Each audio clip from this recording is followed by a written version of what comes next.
बेंगलुरु में मुनक्कद हो रहा है मुफ्त यूनानी मेघा हेल्थ कैंप।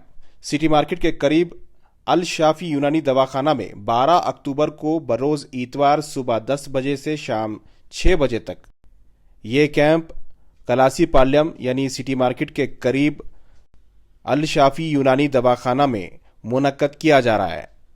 इस मेघा यूनानी हेल्थ कैंप में मशहूर व मारूफ डॉक्टर व हकीम डॉक्टर मोहम्मद मिनहाजुद्दीन खान और डॉक्टर मोहतरमा वासिया खानापुरी इस कैंप में मरीजों का इलाज करेंगे। डॉक्टर मिनहाजुद्दीन BUMS यूनानी जनरल फिजिशियन हैं और साथ ही हिजामा स्पेशलिस्ट हैं। साथ ही डॉक्टर वासिया खानापुरी BUMS हैं और कॉस्मेटोलॉजिस्ट एंड गैनेकोलॉजिस्ट हैं।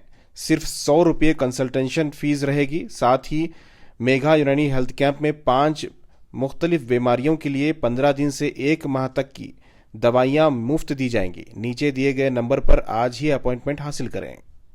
याद रहे, ये यूनानी कैंप 12 अक्टूबर यानी इतवार के दिन सुबह 10 बजे से शाम 6 बजे तक मुनक्कद किया जा रहा है।